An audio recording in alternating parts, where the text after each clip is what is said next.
Assalamualaikum warahmatullahi wabarakatuh. Perkenalkan, nama saya Khairul Siti Aisyah. Saya dari kampus Al-Aqidah Al-Hasyimiyah Jakarta. Di sini saya akan menjelaskan makalah saya dan juga review buku saya tentang sosiologi pendidikan.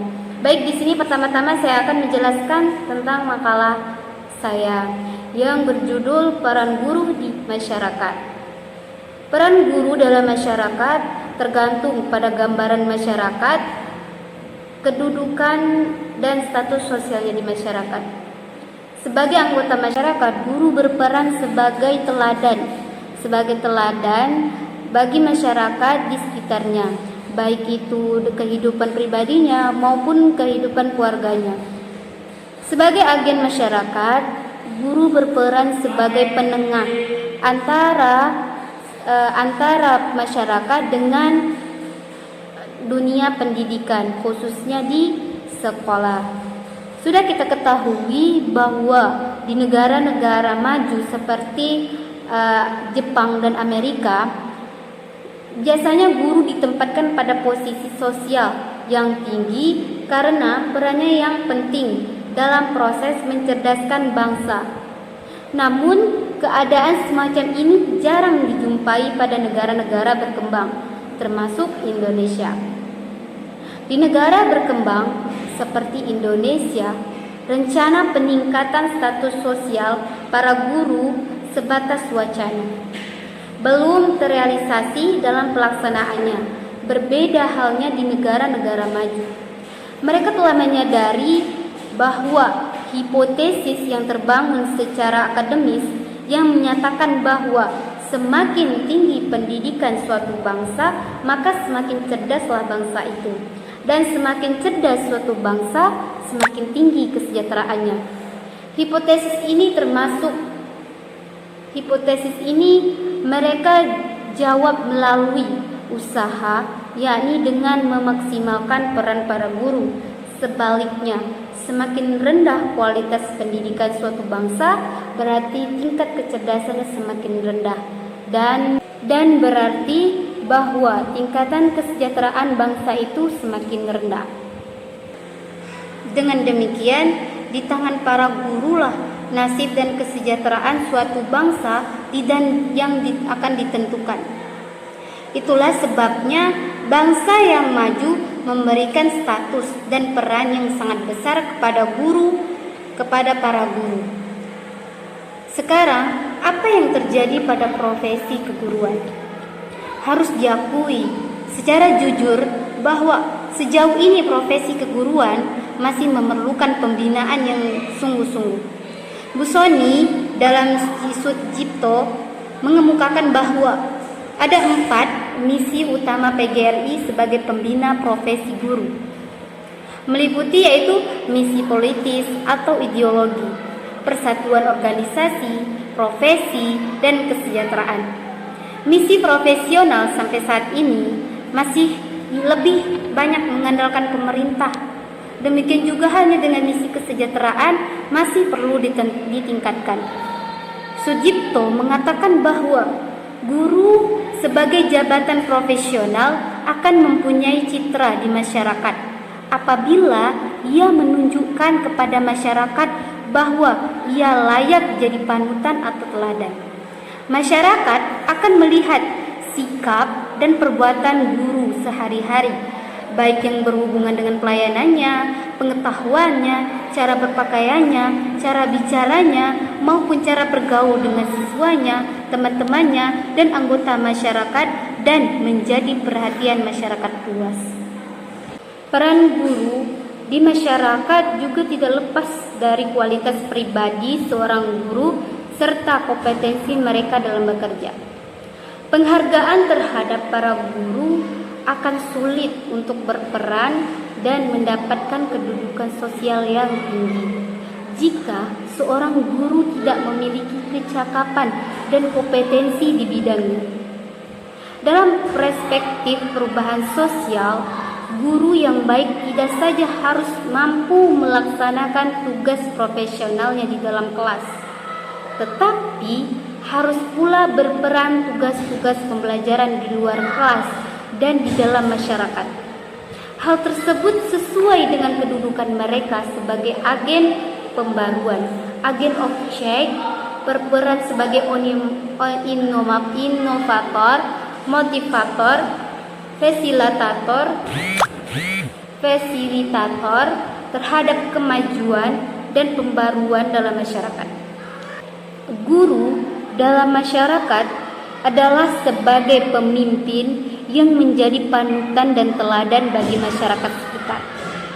Mereka adalah pemegang norma-norma dan nilai-nilai yang harus dijaga dan dilaksanakan.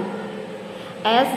Nasution mengatakan bahwa di masyarakat guru harus selalu sadar akan kedudukannya selama 24 jam sehari, di mana dan kapan saja ia akan selalu dipandang sebagai guru yang harus memperlihatkan kelakuan yang dapat ditiru oleh masyarakat. Selanjutnya saya akan mereview buku yang membahas tentang pendidikan, sosiologi pendidikan, yang dilengkapi beberapa masalah-masalah yang ada seperti masalah putus sekolah, pengangguran, masalah kenakalan anak atau remaja. Nah, di sini saya akan menjelaskan tentang masalah putus sekolah, drop out.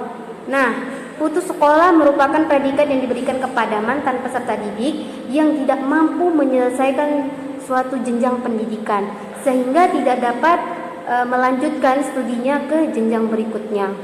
Masalah putus sekolah khususnya pada jenjang pendidikan rendah yang tidak memiliki pekerja, kemudian tidak bekerja atau berpenghasilan tetap, itu bahkan menjadi beban masyarakat, bahkan menjadi pengganggu kesejahteraan masyarakat.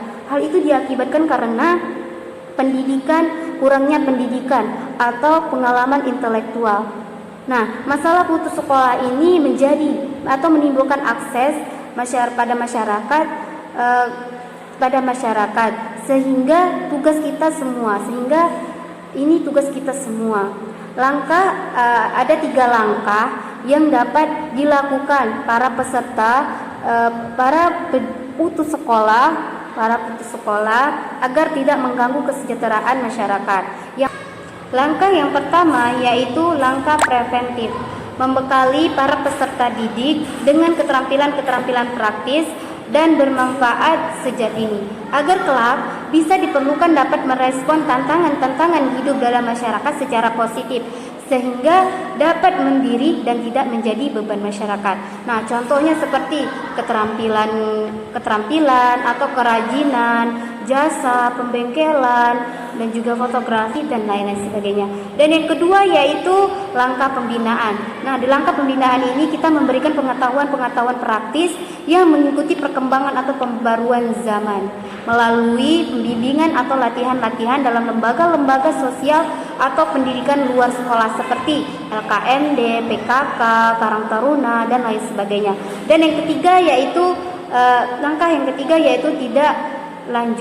tindak lanjut, memberikan kesempatan yang seluas-luasnya kepada mereka untuk terus melangkah maju melalui penyediaan fasilitas penunjang sesuai kemampuan masyarakat tanpa mengada-ngada, termasuk membina hasrat pribadi untuk berkehidupan yang lebih baik dalam masyarakat. Contohnya yaitu memberikan penghargaan, memberikan keteladanan, memberikan kepahlawanan dan sebagainya. Dan selanjutnya yaitu masalah pengangguran. Nah, orang beranggapan bahwa bila seseorang tidak menjadi pegawai negeri sipil atau ABRI, merasa belum bekerja atau menyebut dirinya penganggur. Padahal sebenarnya pekerja sebagai pegawai negeri atau swasta, pedagang besar kecil ataupun bakul buruh dan sebagainya, bila telah memiliki berpenghasilan yang dapat mencukupi kebutuhan hidup sehari-hari bersama keluarganya, sesungguhnya ia bukan penganggur. Penganggur yang sering menjadi masalah sosial adalah mereka yang enggan bekerja atau kurang gigih berusaha, bahkan tidak mau berusaha atau bersusah payah, tetapi ingin hidup enak dan terpenuhi kebutuhannya, alias menjadi parasit masyarakat, keluarga, orang tua, atau saudaranya. Untuk itu, agar mereka tidak berlarut-larut menjadi pengganggu masyarakat, menjadi tugas masyarakatlah untuk mendekati dan membinanya agar mau menjadi berusaha atau bekerja apapun asal halal untuk dapat menghasilkan sesuatu guna memenuhi kebutuhan sehari-hari. Kenakalan anak atau remaja. Istilah kenakalan berasal dari kata dasar nakal, bahasa Jawa yang secara nominal atau harfiah muncul dari kata ana akal. Artinya ada akal atau timbul akalnya. Beberapa perbuatan kenakalan anak dapat diketahui bahwa perbuatan kenakalan ialah perbuatan yang melanggar atau menyeleweng norma sosial atau kelompok tertentu yang menimbulkan keonaran atau mengganggu ketentraman masyarakat. Nah, beberapa penyebab kenakalan remaja atau anak yaitu secara fenomenologi bahwa gejala kenakalan timbul dalam masa pemberantas atau pancaroba di mana jiwa dalam keadaan labil sehingga mampu terseret oleh lingkungan. Gejala-gejala kenakalan, tingkah laku yang dapat memperlihatkan atau menjerumus pada perbuatan kenakalan harus dideteksi sejak dini mungkin. Sebab bila tingkah lakunya telah melewati batas, maka akhirnya anak tidak mampu lagi menghadapi dirinya sendiri. Itu saja yang bisa saya sampaikan dan saya jelaskan. Lebih dan kurang saya mohon maaf. Saya akhiri dengan Assalamualaikum warahmatullahi wabarakatuh.